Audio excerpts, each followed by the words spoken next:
Good morning, students. Today we have Nicholas Bentley who is going to tell us about a detective story. This is about the missing ring. Come on, let's join and see this video. I work at Renier's, an antique jewelry shop. One morning, I noticed a girl looking into the almost empty window of an undertaker's shop across the street from us. There were only 2 urns in the window. She stood there for a long time. Then a man came in. He was wearing a bright tie and was chewing gum. "Can you show me some rings?" the man asked. I brought out 3 trays and he picked up a few rings and asked their price. I noticed he was left-handed.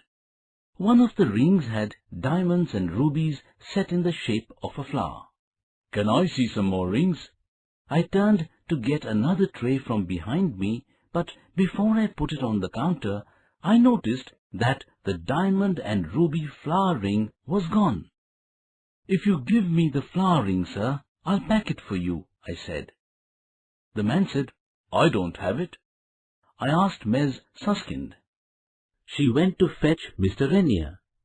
I came out from behind the counter and the man and I began searching for the ring. Ms. Suskind and Mr. Renier also came and searched. Ms. Suskind said, "Please look in the turn-ups of your pants." The man became angry. He had stopped chewing gum. However, he looked in the turn-ups of his pants to find nothing. "I haven't stolen it," he said. Mr. Renier and the man went into the office. The man took off all his clothes and even his shoes, but the ring was not found. Miss Suskind and I kept looking in the shop. As we were searching, the girl I had seen earlier across the street came in. She took out a paper packet from her bag with her left hand and put it on the counter.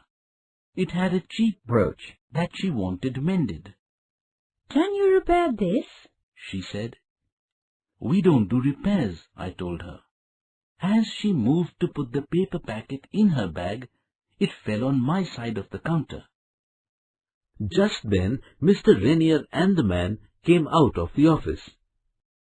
I showed them the ring, and the man ran out of the shop just as the woman had a few moments ago. "How did you find it?" asked Mr. Renier. As I bent down to pick it up, I understood how the ring had gone missing. I handed the packet back to her and said, "Please give me the ring you have in the left pocket of your coat." She gave it to me and ran out of the shop. I said, "His bright necktie showed he was a modern person. Why would he come to an antique jewelry shop?" And then the girl was looking into an almost empty shop window opposite ours. She would be able to see when he had stolen the ring. Then she took out a packet with her left hand, even though she wasn't left-handed, and made me bend out of sight behind the counter by pushing the paper packet down.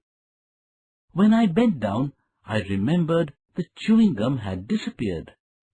But where had it gone? Obviously, he had used it to stick the ring under the edge of the counter from where the girl had picked it up. So students, these two people, the man and the woman in yellow dress, had planned to rob the ruby diamond ring, but they were not at all successful in doing so.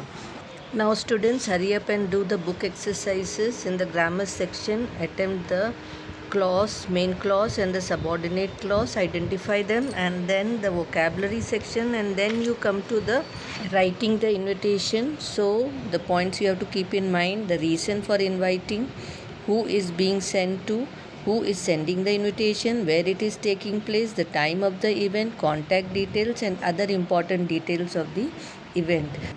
Now you are asked to make an invitation of a surprise birthday party for your mother and a prize distribution ceremony at school. You can make designs on the invitation depending upon the kind of invitation. Okay, so all of you try this. All the best. Love you. Bye.